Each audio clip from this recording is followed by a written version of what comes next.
Hello, everybody. Welcome to Everybody Matters, our family and friends group. My name is Jill Catherine. I'm the host of the call, and we're happy to be here for our monthly chat.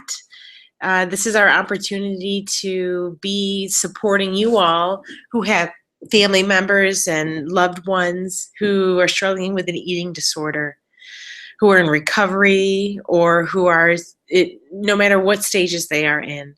And this chat is an opportunity for you all to get some support, to know you're not alone, to be able to guide you as best as I can, and also to help you with some education.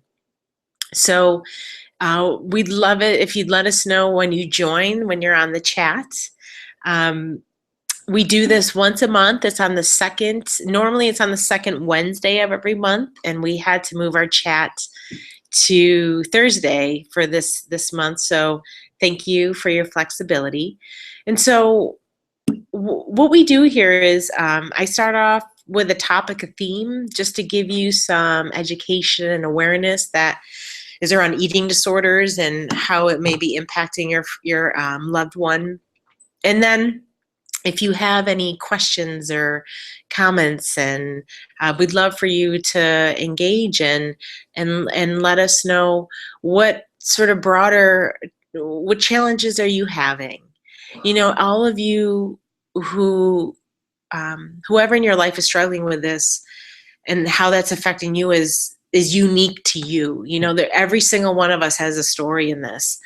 And what we try to do on this chat is to be able to support you all without trying to get into those specific details of each one of your challenges. So we do what we can. And I think what's most important in these chats is for you to know that you're not alone, and trying to give you some awareness to this disease. So each chat has a theme for it, and what I want to talk a little bit about today, and then I'd love to, if you have questions, is to throw up your questions on the live feed here would be wonderful. I'm the only one who can be seen on the video, so you can't be seen. So you can just use the chat function, and you'll notice that if you put up some questions and we start chatting, I will speak that back, because the video records itself, and so people watch this on their own time, and so they don't get to see the live conversation, the transcript. So I read it back, so they know, they can hear all that we're talking and all the powerful things you say and the questions that you have. These are recorded, so you can watch these at any time. There's past chats that have different topics that might be helpful for you too.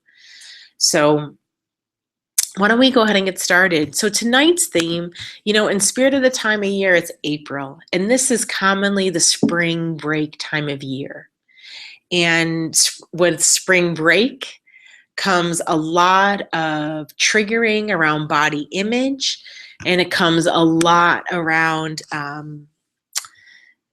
dieting, or restriction, or eating disorder behaviors. And this is an opportunity that, no matter where you are in your journey with your loved one, we're in the spring now, summertime is coming, and there is a lot of pressure on the body, and the body to look a certain way and be a certain way. And then for everybody, right, we're getting spring break time, bathing suits, getting into the summer, there's this constant normalization in our culture that is pushing, to meet this certain standard of what the body's going to look like. And then if you add to that, you have someone who's struggling with the eating disorder, where they're already in this brain disease that's connected to their body image. And what we know about the brain disease of the eating disorder, that yes, the body image is certainly a component to the disease, but the deep-rooted cause of the eating disorder is much more than the image of the body. It's around self-worth, self-love, a sense of self that is that there's an identity within oneself that is deeply rooted in something other than what they physically look like. We know that the eating disorder is coming from feeling a deep sense of shame, and It can be shame specifically around the body, but it also can be shame in just other areas of the life that one is feeling shame. And so a way to manage those difficult emotions is through control, right? Of food, of body, of exercise, and then in that control, we can have all these forms of behavior that can be self-harming. And also in the ways of control could be induce such anxiety that we don't have control, that there's a spiraling, there's a binging that happens as well. So the eating disorder brain disease certainly has a connection to the body and the image of the body, but the cause is deeper than that. This time of year, given that it's spring break, that there's going to be this extra push around body, this extra attention around body, what can you do for your loved one to support them in negotiating and navigating all this treacherous time of year, particularly then as we get early into the summer? That question is, what can you do to help support them in their healing, in their recovery, in their current treatment, that you can help to combat our societal messages around the body image, particularly this time of year. And there's two places that I really want us to take a look at. And one is, what are we modeling? So what I mean by that, however this loved one in your life, whatever brings you to this call today, whether it's your child or a friend or a partner, you have a direct relationship with that person. You're being impacted, and you wouldn't be if you weren't tuning in. And so you obviously have this direct relationship with that person. And so during this time of year, one thing that could greatly help them wherever they are at their journey is to be mindful of how you model your own relationship to your body. During this time of year, during spring break rush, as we think about the summer coming and that anxiety around bathing suit season, do you perpetuate that anxiety? Does that anxiety run through you? And then do you find yourself feeling anxious and then talking about it, going on diets, wanting to have a plan to change your body because summer's coming? What are you modeling? Your own relationship to this time of year, it can play a critical role in terms of supporting their recovery. See, there's only so much you can do for your loved one. And so this with the chat is how you can support them. And we often underestimate the value of how you each individually just approach your own relationship to your body, your own relationship to food, can play a significant role. And that's the second component. Is the first is what you're modeling, and the second is what is your own relationship to food and diet, right?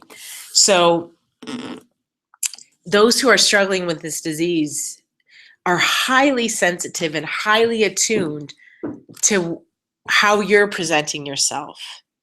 If you have your own body image, shame, if you feel your own sense of anxiety that, oh, summer's coming, it's time to diet, it's time to restrict, it's time to, there's a difference between seasons have changed, it's winter, it's spring now. Everyone feels the sense of, oh, I want to get outside, I want to enjoy the fresh air, I want to go for more walks, I want to get out and go for a run or go for a bike ride. There can be a natural increase in exercise for people. That doesn't have to be around, I have to exercise because I have to lose so much weight, so I then have to look a certain way. There can be this natural, I can't wait to get outside. It feels good to move my body. It's been winter. We've been, crept up inside, depending on where you live. So that's a natural thing. So if that's what you find yourself doing, that's just you modeling a natural behavior that's well and balanced, that maybe you're moving more and exercising more. The question of what you're modeling really comes to your intention. Because if your intention is feeling the anxiety of this time of year, so you got to exercise more and you got to lose weight, and it's summertime, it's spring, and then it's going to be summer and bathing suit season, your loved one will most certainly pick up on that intention. You can't hide it. You can feel it. You can see it. It's how it's modeled. If your intention is, like I said, seasons change and you're wanting to breathe and be outside and explore nature and just move your body so you feel good and have more energy. And yes, as a result, you might have weight loss, but there's a significant difference in that intention. And for your loved one, that can play a tremendous role. Because your loved one at this point, wherever, I don't know where they are in their relationship to the eating disorder, but what is critical for their healing and their recovery is to be surrounded by people who have a sense of self within and also have a relationship to their body that isn't determined by their weight, that isn't determined by good food and bad food and a language around, oh, I was bad today. I ate this cookie, or I was bad today, and so then I got to exercise this much. That way of thinking and that way of speaking can be so natural for many of us in our culture. And those are, that way of being are seeds that have been planted in your loved one that, for whatever reason, through the years, through a trauma, through whatever it may be, those seeds were nurtured and cultivated and were grown into this disease of the eating disorder. It's not because of something you said, but one thing, but it's over time, these little seeds, and that's very normal in our culture to hear these things. I mean, there's not a day that goes by that I'm not out in the world somewhere and you hear somebody say, oh, I'm going to be good today, I'm not going to eat this. Oh, I'm going to be bad today, I'm going to eat this. I got to make sure I exercise more for that. That might seem really harmless to you, but for the eating disordered person, those are tremendously triggering words. That's a tremendously triggering way to think. Because that way of thinking in some way is part of that eating disorder brain. It was part of some foundation in them that eventually became the eating disorder. And so the healing of the eating disorder, the recovery, requires a completely different shift in how you think about food, and how you think about body, and how you think about health, and how you think about weight. It requires a thinking around weight and health, and that health comes in every size. That a healthy person doesn't look a certain way, doesn't have a certain weight. You can't determine someone's health by their weight. You cannot make that assumption. And for the eating disorder person who's been brought up in the culture that we live in, that is a very big change that they have to make and to learn within themselves, and that takes great time. They have to change their relationship to their body and have some acceptance of their body, whatever shape or size it is. And the acceptance comes from the fact that they get to have a body, that they're not their body, that their body is just their vehicle to be in the world. And to have that sense of body acceptance, they have to have a sense of self, of who they are. Not what their body looks like, or who they, or what they want themselves to look like, but who they are inside. If you strip the body away, if you took it away, that they would have a sense of who they are that's not attached to what they look like, to what their form of their body is. These are deeper aspects of the healing journey. And so it takes clinical treatment, support, therapy, time for the person to develop the sense of self. Who am I? Who am I beyond the expectations of the world. Who am I beyond what my parents think I should be? Who am I beyond what the world tells me to be? Who am I uniquely? That sense of self. Not who do people want me to be, not my mother, my father, my parents, or my teachers, my coaches. No, who am I? That sense of self is something that comes with maturity, with development. It develops over time. The way to see the body develops over time, with some maturity and some understanding of why they're really here and who they really are. Then it's not as important about what the body looks like. They realize it's not about the body. It's about me and knowing who I am and loving who I am inside. And all that takes time.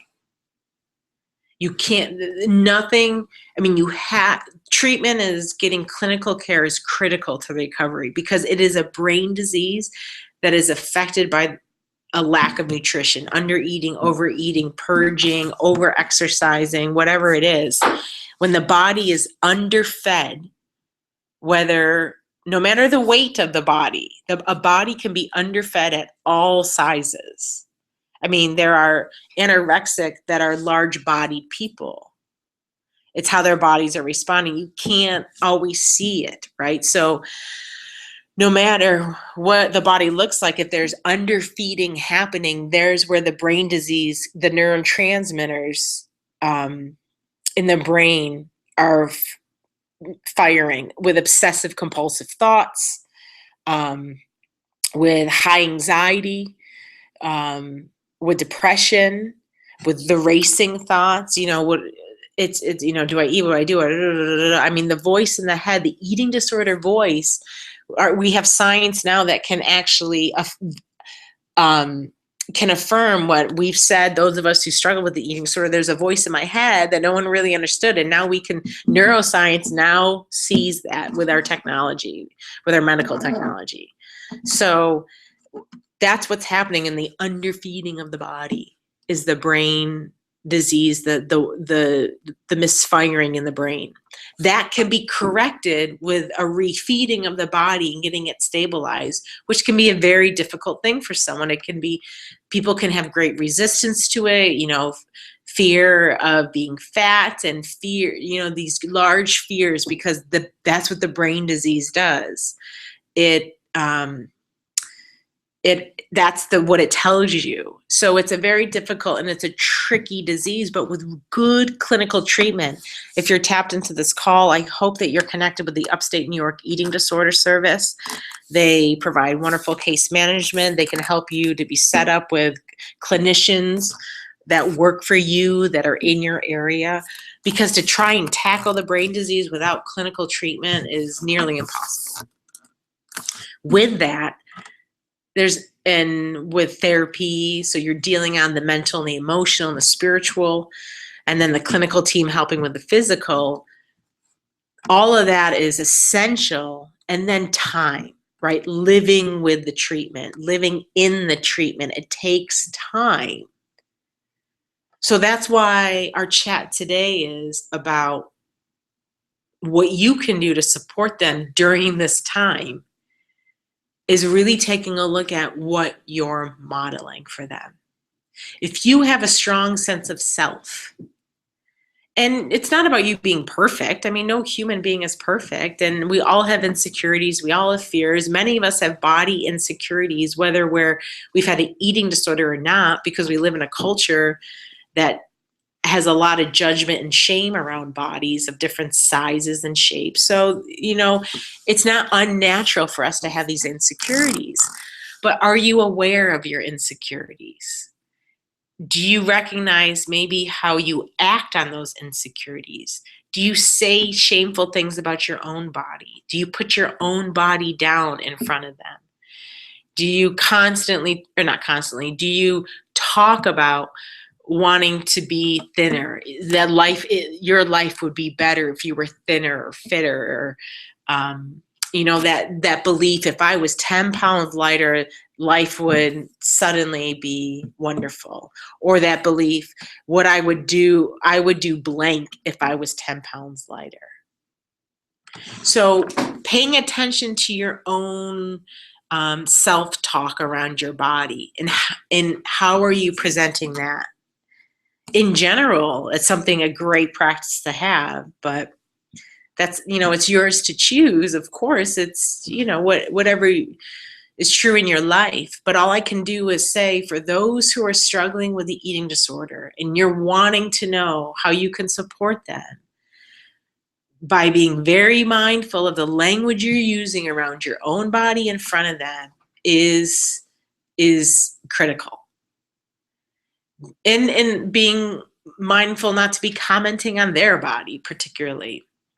And then also this time of year, because there is such a spike in media advertisements and messages around it's spring break, and we're going to see all those ads for spring clothes and summer clothes, and then people start to have body shame. It's winter time, they got to get in their summer bodies.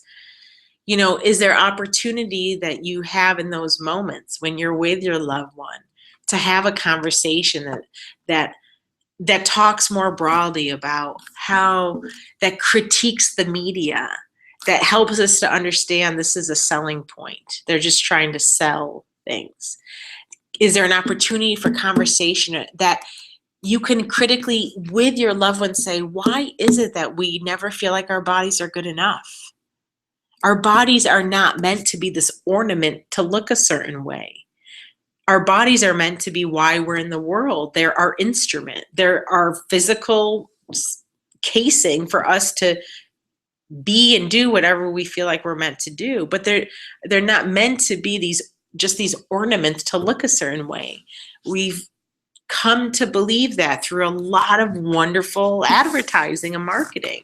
And that's just that's the way of the world. So the beauty is we can know that and take our power back, and we can critically reflect and talk about that.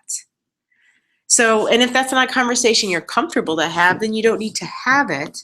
But being aware of how you're responding to these messages. Are you feeling that gotta spring and detox and clean and restrict and lose weight, and is that the language that you're using around them? Because all of that is very triggering for an eating disorder person. So I'd love to know if anyone has any questions right now. And if you don't feel comfortable asking, that's okay too. Whatever you need. But we're gonna just, wrap up in the next 5 minutes and come to a close. And or if there's questions, I'd love to take them. And if not, I really just want, as you walk away from this call, just taking the time to reflect on your own relationship to your body at this time of year, and even being honest with it, talking to your loved one. I mean, if you're someone that you yourself, you struggle with, that push to dieting, and at this time of year or any time of year, but right now, I mean, it's really big in our culture coming up right now, or whatever your own body insecurities are. For your loved one, if you're able to be vulnerable with them and talk about that with them, be transparent, talk about your own suffering with it, talk about how you're influenced by it. That's tremendously helpful in a way that you might not know, and in a way that your loved one might not. If this is a conversation you don't normally have, that might throw them off a little bit, and maybe, depending on their reaction, don't judge yourself, because maybe it will throw them off for a bit, but they'll think about that.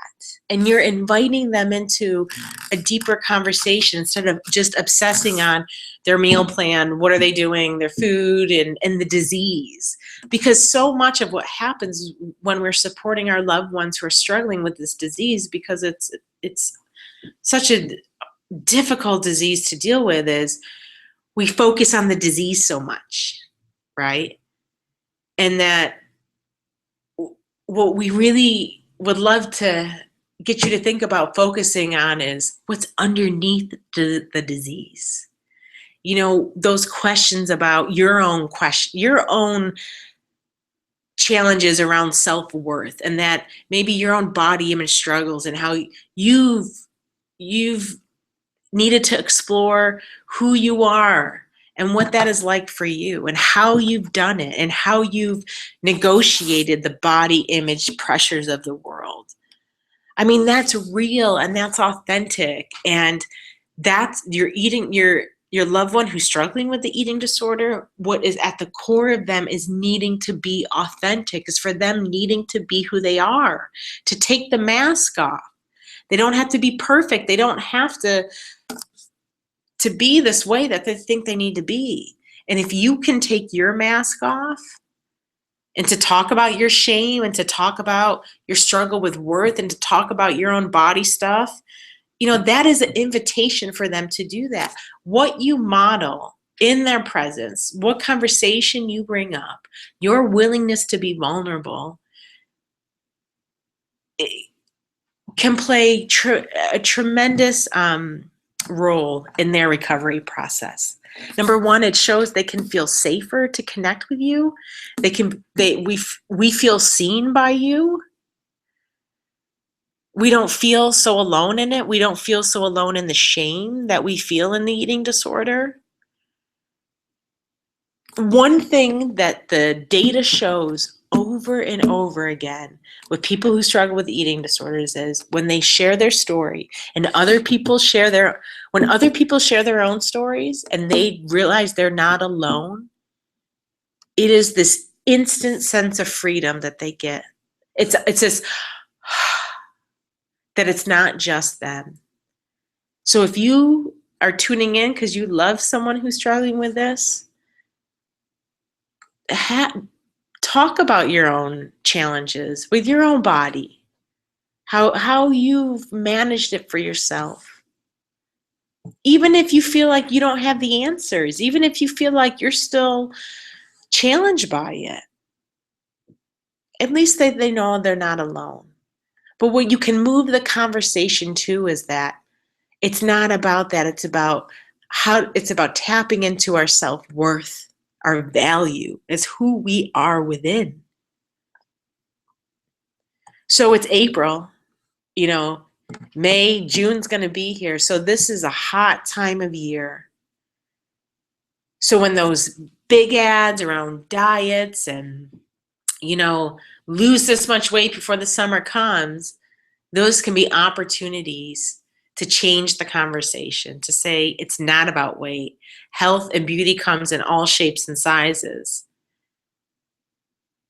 And so we can use this as an opportunity to help support your loved ones in moving forward in their recovery.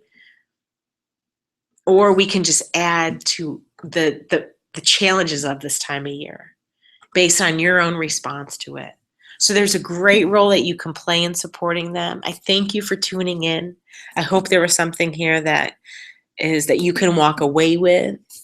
And if there's, for our chat next month, if you have specific questions that you'd love for me to address during the chat, just send it to the email, our Everybody Matters group email that sent you this link. So it's everybodymattersgroup@gmail.com. If there's certain topics you'd love for us to address, as well as specific questions you have, send it to the email and I'll talk about it then, okay? So thank you so much for tuning in. We'll see you next month.